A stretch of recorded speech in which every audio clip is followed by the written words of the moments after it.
What's up, everybody, and welcome to episode 160 of Two Amazon Sellers and a Microphone, brought to you by Solozo. And today, Kris and I are super excited. This is something we love talking about, and we have the perfect guest for this. Caulen Foster from Brain Power is on with us to talk all about moving from Amazon to Shopify, or diversifying to Shopify. And we've got Caulen, we've got so many questions for you, but we're glad to have you on here. Welcome to the show. Thanks for having me, guys. I'm really looking forward to this. Definitely going to be fun.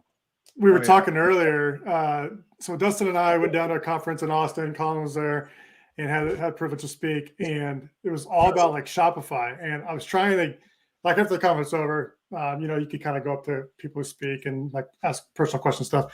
So Dustin was leaving, like packing up the booth, and I'm like, hey, hold on a second, I want to talk to Caulen about Shopify because Dustin's got a store, I got a store, and I was like, I want to talk about the differences there. Like, what are some quick things that we can do to kind of get Shopify moving again? Yep. And I kid you not, I was waiting. Dustin's done, and I'm like, the hell with this. I'll just go back to the bar. I'll just go to the bar, send him a quick message on Instagram or something later, and be like, hey, let's get you on the podcast and stuff. Yeah. It worked. It worked. You're definitely efficient. Yeah, it was fun. It was good to meet you down there. And yeah, you were Mr. Popular. You're making me blush. You just can't see it because I'm a little dark on there. Well, I think what was good is the topic and the presentation that you covered, because you go to conferences and they all got the same kind of message. It's just worded differently a little bit. Right. But yours was completely different as far as Shopify goes. Yeah. Because a lot of people were focused on Amazon, but there's always that little like, I'm curious if I can get this to work on Shopify. Yeah, and everybody tries it and everybody does it. And then what they realize is it costs a lot more money to acquire a customer. Then you don't get any sales because they don't trust you, and you wasted thousands of dollars, and you could have just used that money on Amazon. So everybody's like, they're very interested in it, but they don't know how to use it. This is why you were popular. So I'm anxious to get in it, but I know Dustin wants to hear the backstory. Yeah. I think it's gonna be good for us and for everybody else just to give you the floor for a second and just hear sort of your story. How did you get involved in this space anyway? And you can talk about Brain Power and what you're doing for your clients as well.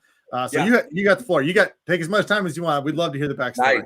Awesome. Yeah, I'm super pumped, and thanks again for having me, guys, because I definitely love talking about this. And I think it's something cool. I think it's something the space kind of needs, because I can start off with one thing, which is, a lot of people, they get told when they're on Amazon and they're selling their products on Amazon or their brands, whatever, private label or brands, you hear a lot of times, you need to develop your, direct consumer channels, and I think what happens is a lot of people, they get too caught up in the how before determining the if, right? Like there's a different, sometimes you want to know how to do it, but the first question you know is if you should, right? And that's really what separates, I think, what we do in relation to the marketplace of just being another Shopify agency, right? We actually look at the products at a very, very high level. We'll get into like talking about it in the future of this, the podcast. So that's really where I think our agency is positioned, is like really finding brands and products that we think make an expansion a viable option, right? It's not just digitally doing it, right? Anything is physically possible, right? We can do it. We can build a Shopify store, but that doesn't necessarily mean it's going to make money. So a little history about us. So I've been in e-commerce for a while. I'm doing direct to consumer marketing. My background is in direct response advertising, copywriting. So I have pretty extensive experience in new customer acquisition, which Kris saw in relation to how we acquire customers using Shopify, which we'll talk about in a little bit. About a year ago, a really close friend of mine, he was involved with a brand named Organic Muscle. They were selling 7-figure seller, I think, on Amazon. And long story short, they were having some trouble with their direct-to-consumer side. They wanted to build out Shopify. It was something that they were really working on. Great nice little website. It just wasn't doing the revenue, and they had been burned a couple of times. So my buddy comes to me because I've been working with influencers, doing performance marketing with them and building out their infrastructure and digital infrastructure and helping them convert. And he says, "Hey, I need you to do me a favor. I want you to take on this project and kind of maybe get your way into the agency world." And I was like, man, I'm not into the agency thing. It's I like performance marketing. I don't have to answer to anybody, whatever. He's like, yeah, but just do it for me. And eventually he kind of pulled like the best friend card and like, listen, man, like I need this as a favor. And I'm like, all right, I'll tell you what. I have somebody who just exited their agency, who's my current business partner. He had just exited. And I was like, if he'll take this project with me, then I'll tell you what, because he's also a partner in an Amazon agency. I was like, we'll take over this project and we'll see how it goes. Anyway, long story short, we decided to take over the project. And my business partner now calls me one day, says, hey, if we're going to do this agency thing, I want to specialize in something. And I think I've got an idea. We're going to take brands that are on Amazon, just like Organic Muscle is, and we're going to build out their digital infrastructure and expand them onto Shopify. And I knew it right away. I was like, that's a genius idea. That's like, because we've had the tendency, even me, I was guilty of that. I knew it was a good idea because I had always diverted the two platforms. Like they're two separate entities, but in reality, they're not. They're two sales channels that feed the same bank account, ideally, right? Assuming you're not a wholesaler, right, or a reseller. But if you have your own private label products and your own brand, it's going to the same place. So I knew then and there that we had something, and we just started doing some research. And as we started acquiring more clients and kind of getting our name out there through the pipeline that we had over time, we started learning more about products, the expansion. How does it work? What's the number one thing that we look for? Obviously, product is the number one thing. And eventually we just started going deeper into the rabbit hole, getting into the space. I always joke that I go to 10 times more Amazon events now than I do Shopify events. I've been to like 9 states in 4 months. I kid you not. And it's been great though. It's been great. But yeah, that's how we got started. And we've been running ever since. We actually had it's been a year. We started November 1st of 2020 was our first day in business, really. So we just celebrated a year anniversary. It's been good.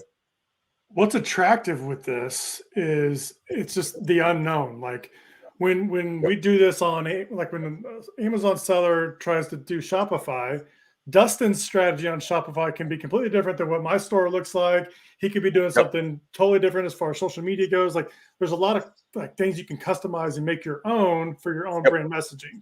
On Amazon, it's hard to portray that message because you're stuck to the same image. You got to put images in there, title, character, and limits, all that kind of stuff. So there's a little bit of limitation there. The problem is, I think, when sellers go create a Shopify account, they just take whatever they created on Amazon and put it on Shopify and think that works. Why doesn't that work?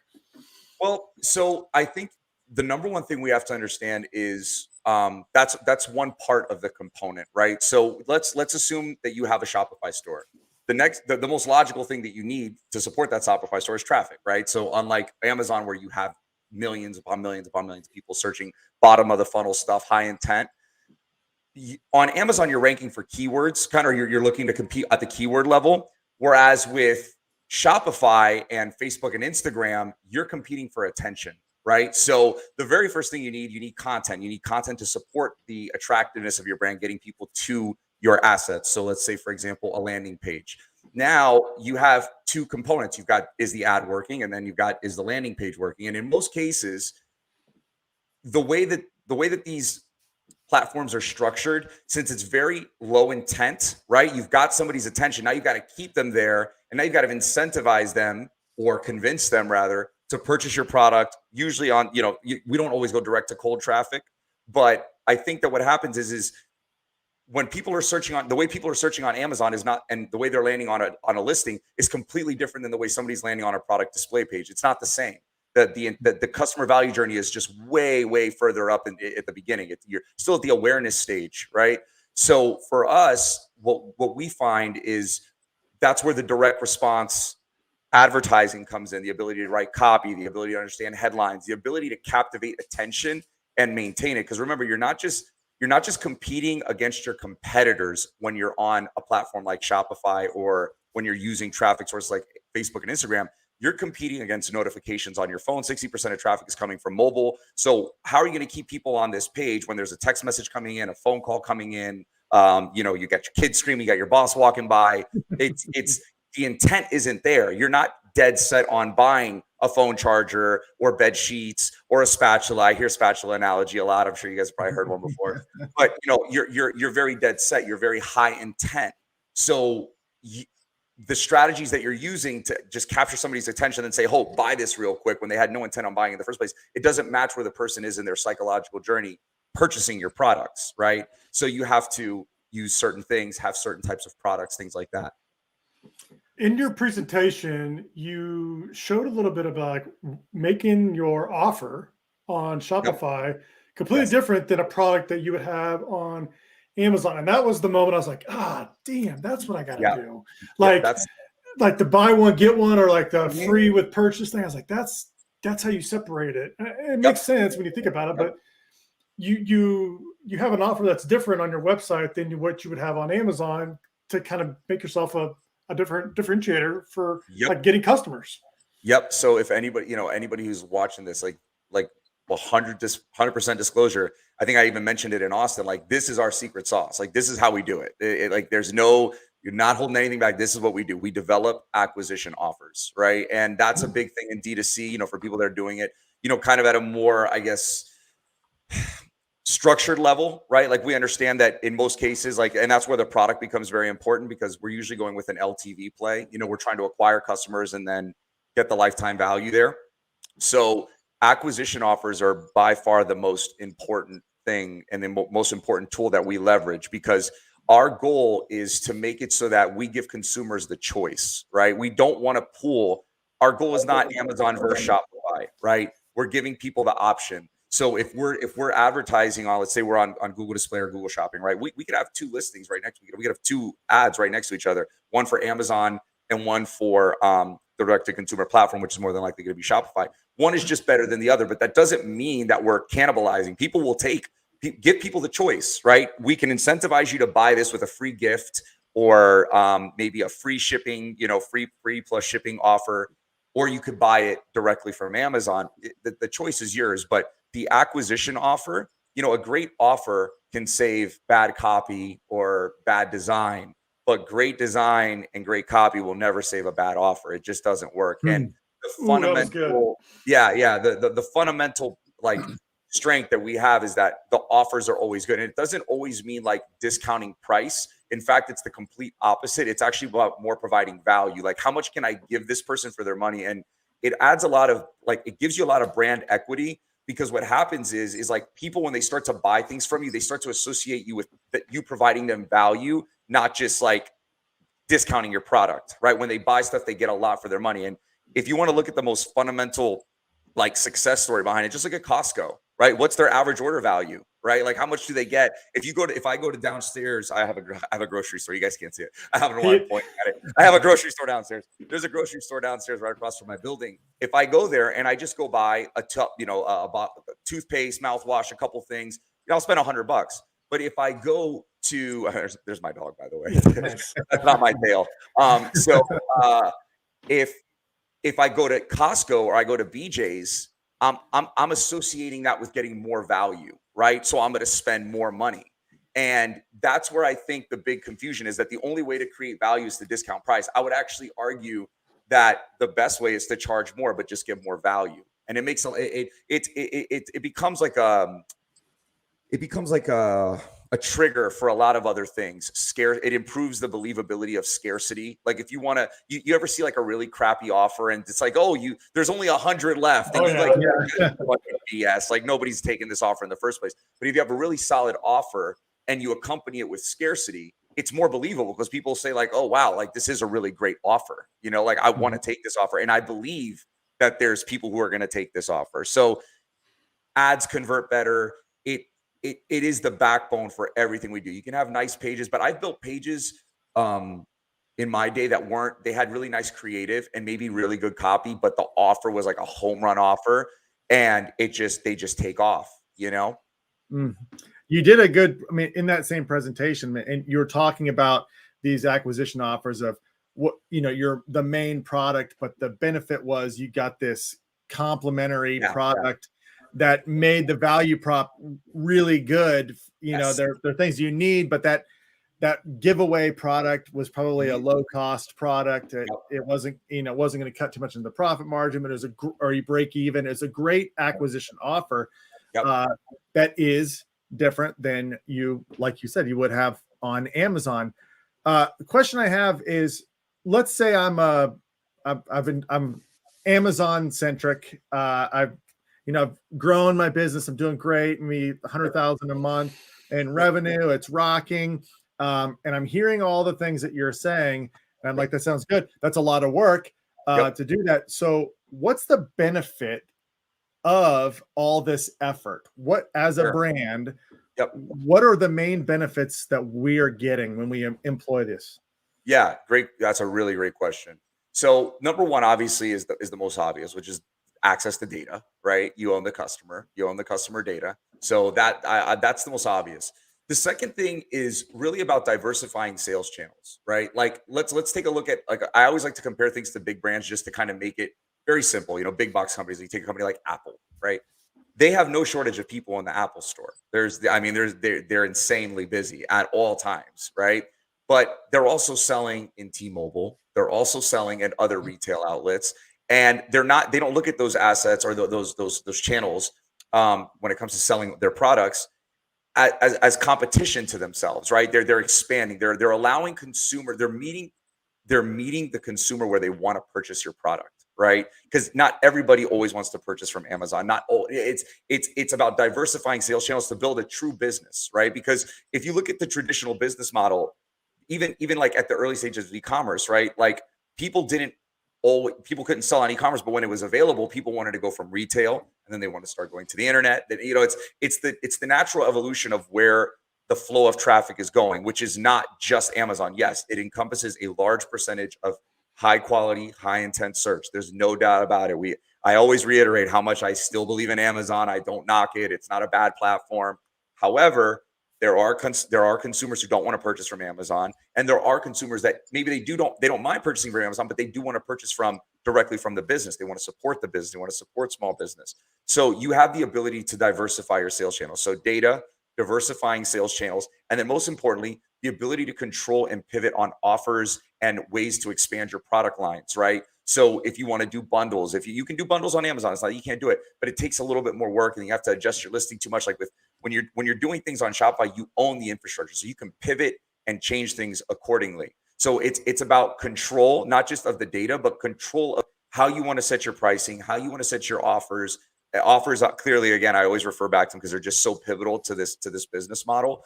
And at the end of the day, it's also deploying the type of assets, the brand equity with, creating customer value journeys, building a relationship with your customer with the data that you acquire, right? Email infrastructure. When you're marketing, this is a very slept on component of like D2C advertising on Facebook and Instagram is the ability to immediately engage with people who are engaging with you. So like, for example, one of the most fundamental and very like large mistakes, but the easiest to correct is like when you're running Facebook ads, not responding to comments. Like that is literally the most simple way to build an amazing experience for somebody with your brand, even if they're not going to buy anything. So like when somebody asks a question, let's say you're selling a supplement that's pretty popular on Amazon, right? How many grams of protein does this have per serving? Make it positive, engage with them in a really, hey, Tim, or hey, Chris, thanks so much for reaching out. We have 19 grams of protein, blah, blah, blah, blah, blah. If you have any questions, feel free, like make it a positive, engaging, happy experience. Sometimes some people won't answer. Other people will just be like, oh, 19 grams. Like, don't, imagine you're trying to talk to a girl, you're trying to date a girl, she just hits you with one word answers all the time. You're like, yeah, I'm done with this conversation, right?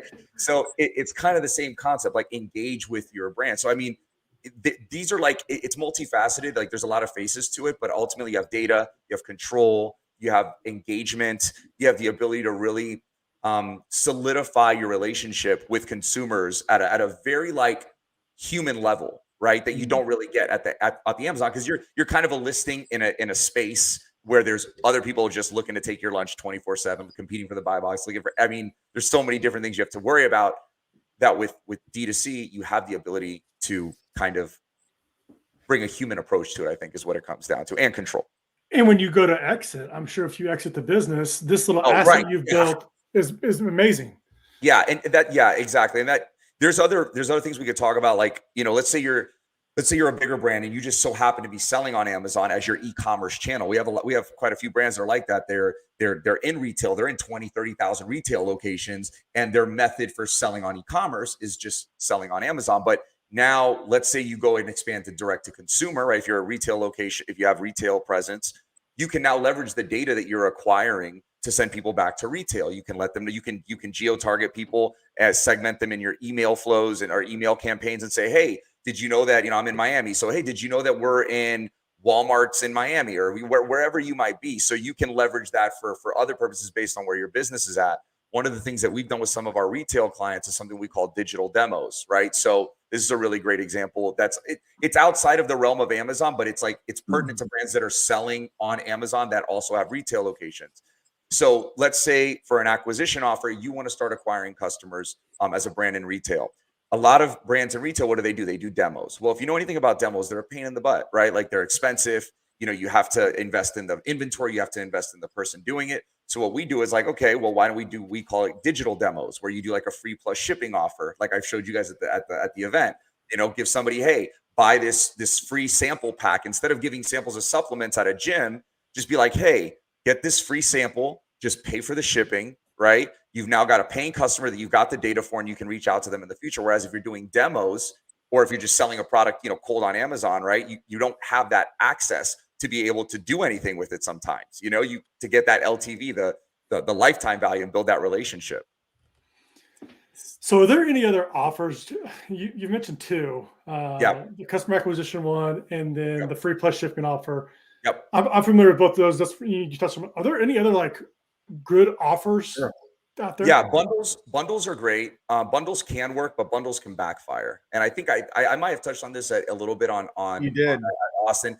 Like, bundles are great. I hate to knock them because they have their place. I know so many people that have done very well with offers, but you have to be really careful with them, because like, people tend to associate the price that you're charging for a bundle for them buying things they don't really want or need, right? So those products have to be like in line with one another. They kind of have to support the efforts of each product, right? So bundles for workouts, pre-workout, intra-workout, protein powder, those things tend to work pretty well, right? Because you're following somebody through their journey of the usage of the product. Free premiums is obviously the best one, because they work. Like, they're just tried and true. And like, there's BOGO offers work. You can do BOGOs. Tripwires, well, we like to call them entry level, because Tripwire kind of sounds like you're about to like scam somebody or something, Right. but that's the name for them, entry level, Tripwires, BOGOs, bundles. Off the top of my head, I think those are the four most popular. I think that there's, you can do like free assets, free digital assets and stuff like that aren't really so much on, that's more like a lead magnet kind of deal. But yeah, I think those are the four most popular. I'm sure there's one that'll pop up at some point after the podcast, and I'll be like, shit, I should have remembered. But those are the four most popular. I think it just comes back to the value. Just provide value. Provide value. Yep. Yeah. Any way that you can provide value, I think, is a great way to create an offer, right? You can do discounts. I don't think discounts alone are powerful enough, because they're the standard, right? $20. One of the things we use is like gift cards. Digital gift cards work really well. Instead of giving a discount, just give somebody a $10 gift card to your website, right? Like, now you've incentivized a repurchase. You can hit them on the back end with the email and say, hey, don't forget to use your gift card if they haven't used it in 7 to 10 days. Kind of incentivize that LTV, get them to come back. So yeah, value. It's really there's a really great book I got to drop. I've given this guy more recommendations. I should be an affiliate for him. But $100 Million Offers is like such a great book. It's really good for the service industry, but the principles in the book are things that we've been using for a long time. And it's a great way. It organizes a lot of things that we're all talking about right now into a really like succinct book that just tells you like, hey, value, and learn how to position your offer. I like it. I'm going to check that book out. Yeah, it's a great book. All right, so let's back up now and sort of start at the beginning of this. These are going to be personal questions, and in full disclosure, I have a Shopify site. Yep. I don't do enough with it. I set it up. 1% of my sales total comes probably from my Shopify site, but it is interesting. I don't do a whole lot of marketing to it, and people go there, so that does show that people don't like to buy on Amazon for some reason, certain amount of people, and they'll actually try to find it somewhere else. Okay, but when somebody's now starting, they're going to set up their Shopify store. They're fairly easy to set up, I would say. There's a lot of creative work and stuff that has to go on. What mistakes do people make just in terms of their store, their Shopify? How do you nail that first before you start driving traffic to it? I would say the first thing is just having pleasant content, like content, like pleasant picture, not just like Amazon, not just like Amazon. I hate to say Amazon content, but yeah, I don't want to knock Amazon ever, but the point is it's more like having having lifestyle images, having things that like are outside of like the graphic designed image, like you see on A plus content a lot, or you see stuff around, the top of the, at the beginning of the listing on Amazon. It's one of those things where I think that having a piece of infrastructure that looks trustworthy, especially if you're going to cold traffic, right? Like think about what the standard is in e-commerce. Everybody has a PDP, a product display page, right? Like that's pretty common. So how are you going to make your product, and how are you going to make your product and your offer, I guess in some cases, stand out, right? And I think that pleasant content is I think content in general is one of the most slept on things that people even now are still just not really investing in, especially when you're doing direct to consumer. Like you really have to make people feel comfortable that they can buy from you, and they can buy from your product, they buy from your brand, and the product they get is going to be something that is going to solve a problem for them in a way that they're looking for, right? So the content needs to communicate that. You need to communicate that you're a trustworthy, established brand. It doesn't mean you have to look like you're a multi-million-dollar brand, but you have to make it you have to give the appearance that like, hey, we care about our products. We care about the way that they look. It's not just on a white background. It's not just superimposed as a rendering on a background from Shutterstock. Like this was a photo that was taken, and it's a good, high quality, high resolution photo. That's something that's like very simple at a core level, and I think we could go way deeper into stuff like that about like creating direct to consumer content, direct response advertising, things like that. But right off the bat, it's definitely content is the thing we see a big shortage of, especially people coming from Amazon to Shopify, because the barrier to entry is a lot lower. You don't need heavy levels of content. I mean, if you want to do some nice A+ stuff, that exists, but you don't typically see people with like deep, high level content when you're making the expansion. So I think content is big. One thing that sellers, and you hear this, is when they sell a product, they have a product insert in there. They put a product insert into their packaging, and the product insert is there and designed to take that customer from Amazon and try to get them somehow to engage with the brand so that you collect information. Yep. What do you see working there? So one of the things that a lot of people do is, obviously if you're getting, let's say, emails, you're sending people, sending them to an email list, you're doing list building, things like that. That works because you can drive, when you're doing a lot of the list building with email stuff, it's great as an external traffic source to send to Amazon, right? Especially if you have your attribution links in there and you can start measuring that. And now we all know how Amazon's rewarding external traffic these days. So I think things like that work. I think one of the best things that we've seen, which is kind of the reverse, which is a cool little hack, which I was actually going to pitch it at the end, which is the smartest marketer thing. So I think one of the cool things that we've seen is actually, so like going back to fusing the two brands or the two platforms together. So one thing that's really cool that we did with Organic Muscle is what you would have is if, let's say, you want to send people, like you acquire a customer on Shopify. Now, in a lot of cases, you might think to yourself, well, I want to keep them. I want to own that customer forever. I want to keep their data. But let's say, for example, you send your customer who has purchased your product, they've used it, and now you send them a post-purchase email to get a discount on Amazon, right? Now, why would you send them back to Amazon? Well, let's think logically here. If they're going back to buy it a second time and you give them a discount, that means that they're probably buying it because they liked it. So what's the next logical step in a product that somebody likes on Amazon? They're going to review it. Call it a pre-filtered review. So you don't have to ask for a review. You can sell somebody a product they've already used that they clearly like, because if you're giving them a discount to buy it again on Amazon, why would they buy it if they didn't like it? So when they go to buy it, what are they going to do when they get prompted for a review? And get a review. So something we saw that work with Organic Muscle pretty well. Saw an uptick in positive reviews, things like that. So I think when it comes down to it is leveraging your infrastructure in ways where you can find a way where you can leverage both Amazon and Shopify's in ways that can benefit both platforms. It's not just we don't only want to benefit Shopify if we don't have to. We want to benefit Amazon if we can too.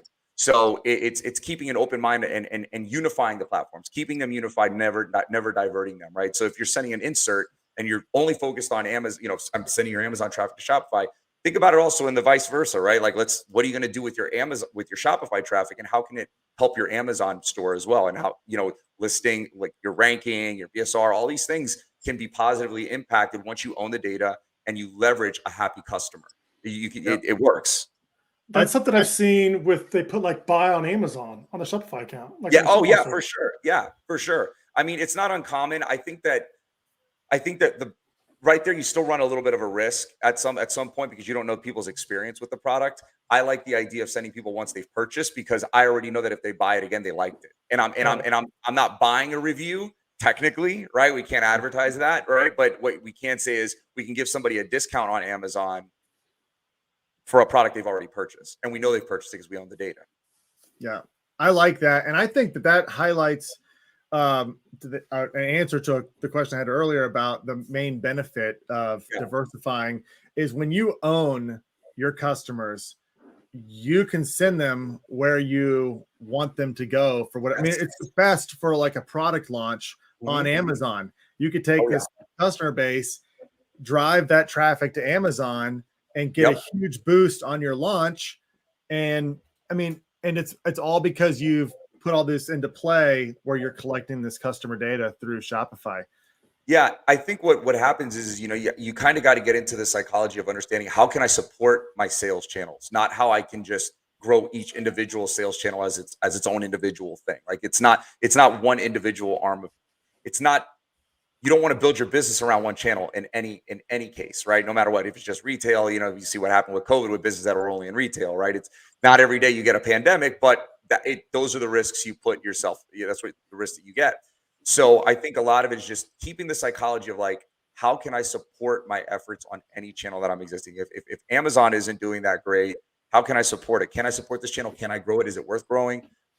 Which I guess is a separate question in of itself. Is Shopify worth the investment? Because I think I don't know if we got it at the beginning of the conversation, which was it's not how, but if, right? That was one of the last presentations I did at an event, was discussing like if you should even sell on Shopify. If your Let's talk about that. Because I got questions about that too. Like, when do you see an ROI, right? Like you can throw money at ads, you can throw money at creating a page, but we're all like, we want to get an ROI back. Yep.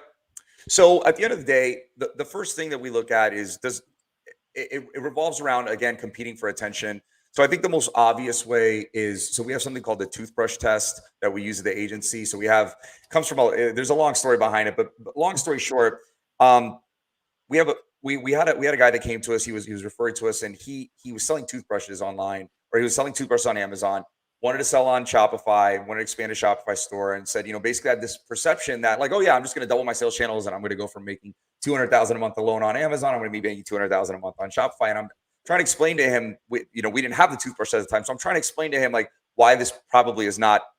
I don't want to say it's not going to work. I guess my responsibility when it comes down to it is helping business owners mitigate risk, right? Like, I don't think this is worth the risk for you, right? Because it's not a unique product. So anyway, started looking through and I found like 3 different variations of toothbrush, right?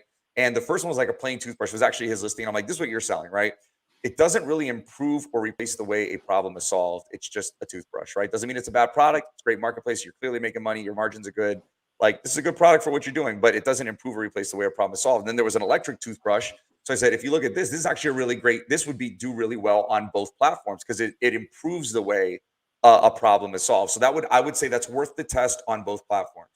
Then we have a third one. And there was like this, I didn't even know they existed. It was like a hands-free toothbrush. Like you put it in your mouth and it bubbles and it cleans your teeth, right? That completely replaces the way a problem is solved. That product is actually probably too innovative to start on Amazon because who's looking for a hands-free toothbrush, right? So we look for products that improve or replace the way a problem is solved. And if it improves, we say it's worth the test. If it replaces, it means you need to go on to Shopify because this will capture attention very well because it's a new mechanism, right? So that's the first thing we look for. That's like the most fundamental thing when we look at a product. Does it improve or replace the way a problem is solved? That can't be the only metric we use, but it's the first thing I look at. The second thing is like, then we start to get into the more technical aspects of it. Number one, do you have multiple SKUs, right? So if you only have one SKU, you're going to have a high average order value because if you're not selling a $200 product, $150 product, maybe a little bit less, 120, but I haven't really seen a lot of success front end profitability with $120 products, right? So if you only have one SKU, you're going to have to be profitable unless it's a consumable, right? So if you don't have a consumable and you only have one product, you have to be profitable on the front end, because what are people going to buy from you again? You're acquiring data, but what are you going to sell them again? Unless you have multiple SKUs, right?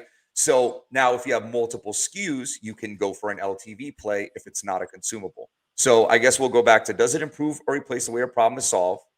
What is the average order value around that product, right? How much does it sell for? If it's a low average order value product, right, you're only selling for 30, 40 bucks, then it's more than likely going to have to be a consumable, something that you can buy over and over again, you know, like a salmon oil for your dog, or, you know, a supplement for yourself, or, you know, there's other little nuances. I don't want to get too technical, but you could have like other ways that would work. But so is it consumable? If it's not consumable, you need to have multiple SKUs so I can sell you other things, since you're not buying a consumable product. So unique selling proposition, average order value, what does your SKU count look like? Is it consumable? And then content is a major factor that we look at, because you can have a product that's maybe not that unique, but you've got amazing grade A content to outmarket your competitors. You can, to attract more attention than your competitors, I guess is the best way to put it. So do you have content? And then lastly, I would say is, do you have the ability to create offers, right? Do you have the access to get free items to give as a gift? Do you have the ability to take, because you have multiple SKUs, you can maybe take a product that's not selling that well and add it as a free gift. It's low ticket, high perceived value. I think those are the most fundamental. I mean, we built it's not like an algorithm. I don't want to say like an algorithm like we're Google here or anything, but we built like a spreadsheet, you know, and it's got like 27 touch points that we look at, and we score them based on, you know, all different types of parameters that we look at on a product. But at a core level, I'd say that those are the most important. So if you're selling like a phone charger, or not to knock phone chargers, but if it's a phone charger and it's $20 and you don't have anything that's recurring or some other ascension, you know, model for people, that's going to be what you're going to make on that customer. And traffic is just too expensive on Facebook and Instagram to get front end profitability on a $20 product, you know? And if you sell a Me Too product, which 95% of the products probably are, you're just better off taking that capital and just focusing more on the Amazon channel to just improve your sales over there. But I like that toothbrush. I like that toothbrush analogy. You know, standard, electric, and then like hands-free. If you're in that hands-free area, or even the electric area, you can probably pivot a little bit off there and go to Shopify. I like that a lot. Yeah, it's worth the test, is what we say, you know, because at one point, I never want to tell anybody they have a bad product for a platform, because that assumes that you have a bad product. It's just not right for the platform. It's not worth it's not worth the risk, right? And I don't want to send somebody, a business owner that probably, you know, we all know that Amazon doesn't go light on their fees, right? So I mean, every extra you know, piece of revenue you can get for your business, if it's not going to work here, I don't want to take on that. I don't want to have a headache. I don't want you to have a headache. Just take that money and put it back into your business, or maybe expand it to another marketplace. You know, Walmart is growing and they're doing their thing. I mean, in the words of you know, my friend Tim Jordan, always says it's a dumpster. No, I don't want to say he says it's a dumpster fire, but it can't. You know, these platforms, when they're starting off, they can be, you know, early in the process, so to speak, right? Yeah, I really do like how you laid that out. It's kind of made me think about this a little differently, about how if you have a commoditized product, it's not going to be a good play. I mean, if you're buying a toothbrush, I'm not going to go to some other website. If I'm buying a toothbrush, I'm buying it on Amazon. It's the intent.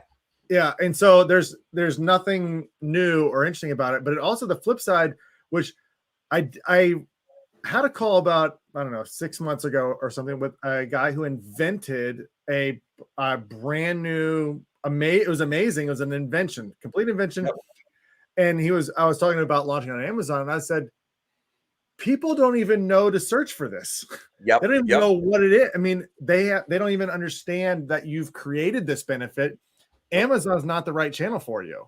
Because there's no search volume. I can show you. We'll go look. There's zero search volume for these kind of keywords. And that's where a really good play on a Shopify would be great, because you could tell the story. You could integrate all the advertising that drives. It captures attention. You know, you're going to get people's attention with a new mechanism, right? And the fourth thing, I guess one of the other things that I would touch base on is like, so we look for, so I have this analogy that I use when it comes to like building like products and like how we acquire and grow, like acquire customers to grow brands that have multiple SKUs and stuff. So if you look at the way that we like acquire customers and grow brands is the same way that the music industry sells music, right?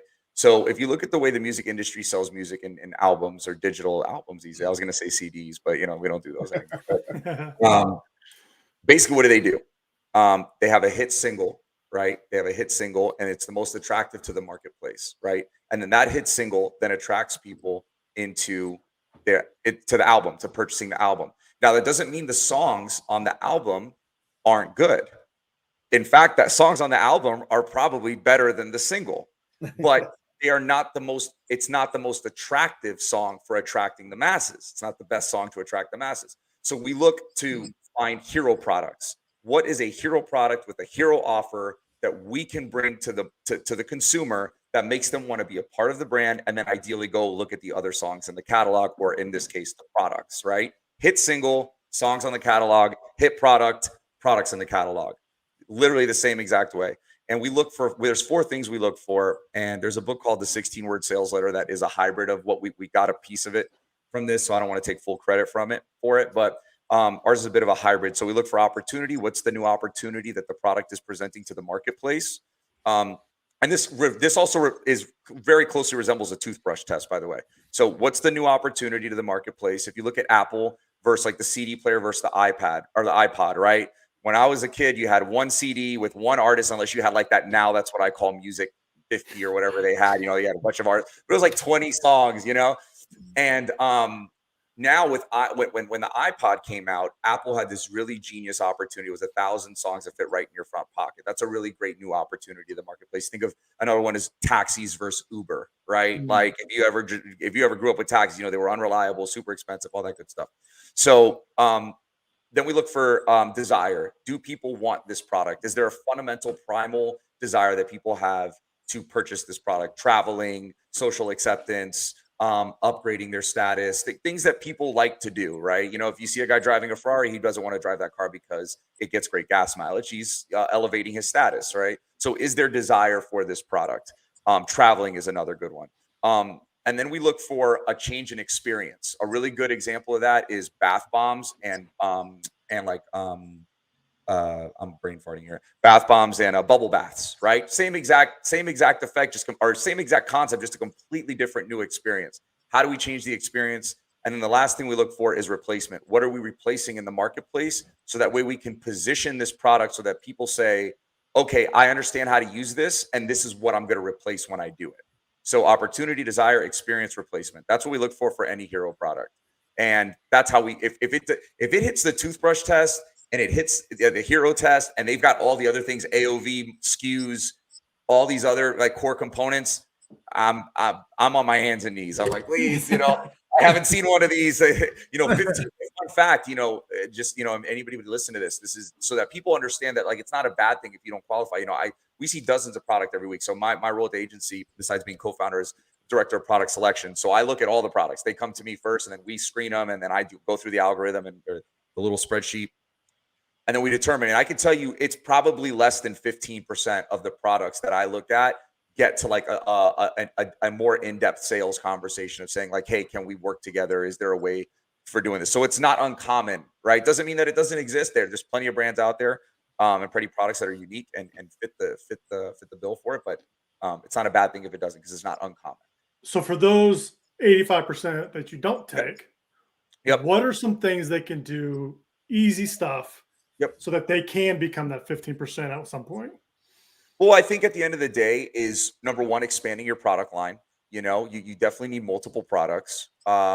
It's definitely something that at the end of the day, sometimes you don't want to force it either, right? Like, do you want to be on Shopify? Like, remember at the beginning of the call, like, are you sure you want to be on here? Like, it's a lot of infrastructure to manage. So it's like, is it worth the test? At the end of the day, I think I always say in e-commerce, whether you're launching a new listing, whether you're launching a new product, whether you're launching a new Shopify store, at a fundamental level, what we're all doing is one big giant test. And some tests shows data that is favorable, and sometimes the data shows stuff that's not favorable, and you pivot accordingly, right? Is your is your product, or is your private label product, or is your brand? Chances are, if you have a brand, you could probably do something on Shopify. But let's say, just for this conversation, is it worth making that risk, right? Is it worth taking that risk right now when you could go other places in that business? If you have a marketplace model that's working and you're not on eBay, maybe eBay's a better platform. Maybe Walmart's a better platform. That it's taking it into consideration, understanding like you don't have to have a D2C platform. I know that's an uncommon opinion, but like I know that it should be more common, because I know people who have come to me who said, hey, yeah, I went on Upwork and this guy ran Facebook ads for me, and I lost $30,000, $40,000, and I have no idea where it went. I got nothing to show for it. I don't even have a freaking email. I could have looked at that product from the very beginning and been like, this should not have been on Shopify. You should not have been running traffic to this. I had a guy that I talked to last night or the night before last at a dinner before the Amazon Powwow event. Shout out to all of them. They put on a pretty decent event too. Not decent. It was pretty dope. It was a good event. But anyway, I was talking to a guy. He sold like a felt letter board. I don't know if you guys know what that is, but like those felt boards, and it had letters. And he had told me that he had, spent like 25 grand in total, like running Facebook ads. And I'm like, I looked at his Amazon. I'm like, dude, this is like a $15 product, like who in their right mind told you that this was a good idea? Because it's really not. And he kind of knew going into it. I think he kind of, you get sold the dream sometimes by, some of these agencies. But I think like when you look at a product like that, you'd say like, it's not that it's a bad product. It's just like, why would you take the risk? I like how you break it down and like, just think about it. Do you really want to be on Shopify? Do you really want to be on Shopify? There is a lot to do. Like you got to get the traffic, and then there's all these type of apps you could put inside your Shopify store, and then you got to manage it. Imagine you own a food truck. I always like to analogize things. Like I'm sure I've done a couple on this thing. But let's say you own a food truck, right? And not that Amazon is like food truck, quality product sales, right? You're doing numbers. But let's say you own a food truck and you're doing healthy numbers in that food truck, right? Maybe 6 figures a year. But you want to open a restaurant. Now you've got to hire a manager. You've got to hire staff. You've got to do a build out on your location. You've got to do all these things to build out your restaurant before you even marketed the restaurant, before you've even brought a single person in. It's an investment. You're building out digital infrastructure.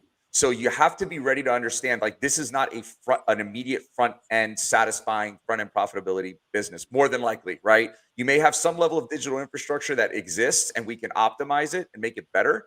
But it still takes time. There's a lot. You got to think of all the things that you manage in this process.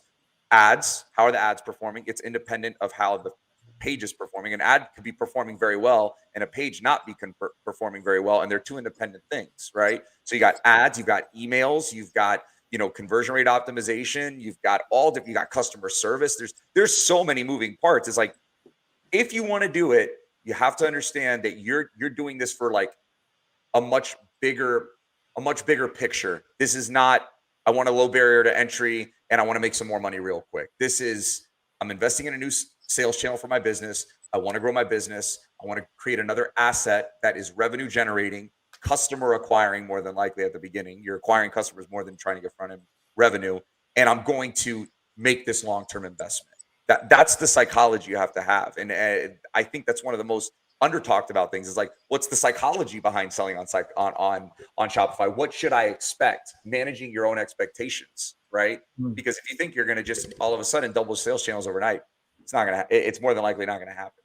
Yeah, this is I'm a profitable business. I have multiple SKUs and I have a unique product kind of area. Yeah, unique. Well, your food truck analogy, I really like it. And you're doing people a favor when you say no.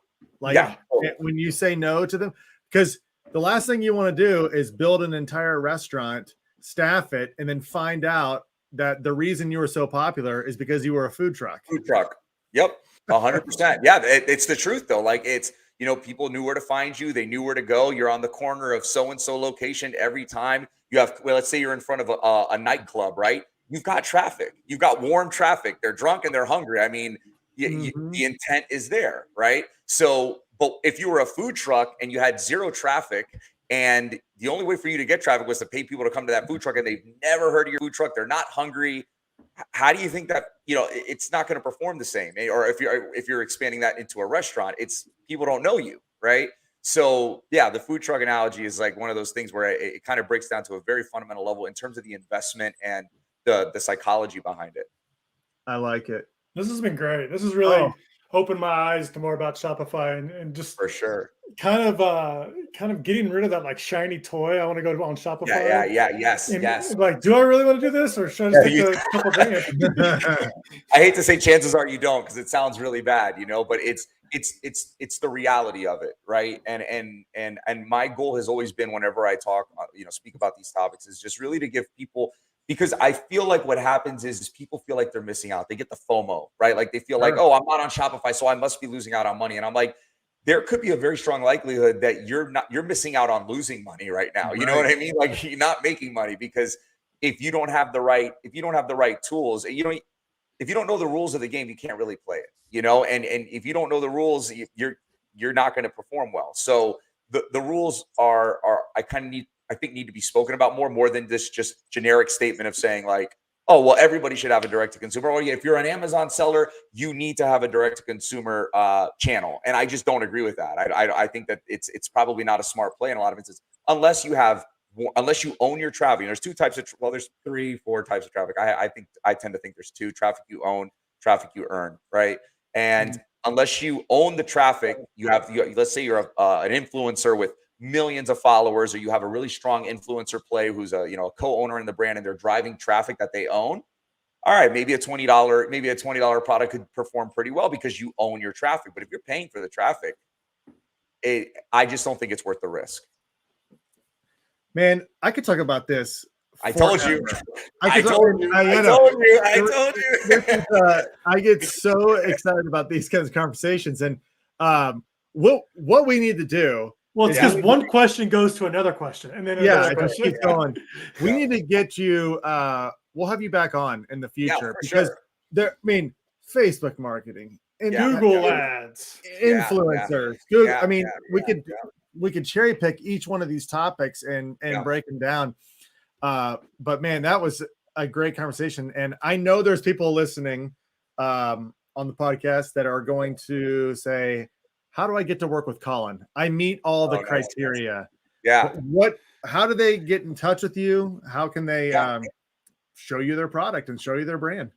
Well, the number one thing I always want to do is I want to, even if somebody doesn't have the right product, like let's say you have a single product and you're on the fence about it, maybe you don't meet the criteria, reach out to me anyway. I love looking at products. I love learning about product stories. I'm a product nerd, right? Like I look at, you have to have a really high threshold for loving products. If you look at dozens of products every week and 85% of them don't make it, but I never get tired of them. So if you have a product, send it to me. I'd love to see it anyway. But the best way to get in touch with me, you can either email me, which is Caulen, Caulen @brainpower.agency. That is our email, or that's my email.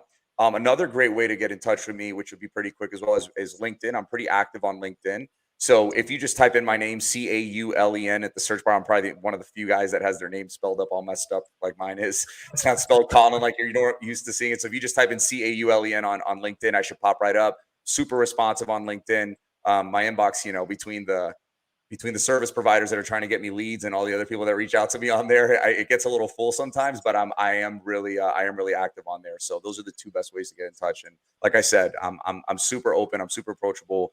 I'm happy to look at anybody's product and give them as much value as I can. I'm a big value guy. So if I can give you answers, I'm happy to do it. And I'm happy to help. That's awesome. Well, we encourage everybody listening to do that. Reach out to them, shoot them an email, go to their website, brainpower.agency, hit them up on LinkedIn, all the places he talked about. We're definitely going to get Caulen back on so we can pick his brain even more on lots of different topics. I'm looking forward to it. Absolutely. And so for everybody listening, if you like content like this, if you want to pop on and hear amazing tips and strategies from people like Caulen, make sure you subscribe to the podcast on whatever platform you listen to your podcasts on. We're on all of them. We also live stream these every day when we record these. You can find those on Solozo's Facebook page, Solozo's LinkedIn page, and Solozo's YouTube channel. So make sure you subscribe to those as well. Like them, turn on notifications so you get notified when we do go live. So you can see these great conversations that we have with experts all over the industry. Also, if you are selling on Amazon right now and you're struggling with your advertising or you're looking for a way to automate it, we'd love to help you here at Solozo. You can go to solozo.com. You can book a demo. You're going to get to chat with either Kris or myself. And clearly, we like talking about everything in the e-commerce space. So we will have a great conversation as well as show you how Solozo can help you automate and optimize your ads. All right, everybody. Thanks for tuning in. Caulen, thanks so much. It's been great. And we'll see everybody next time. Have a good one.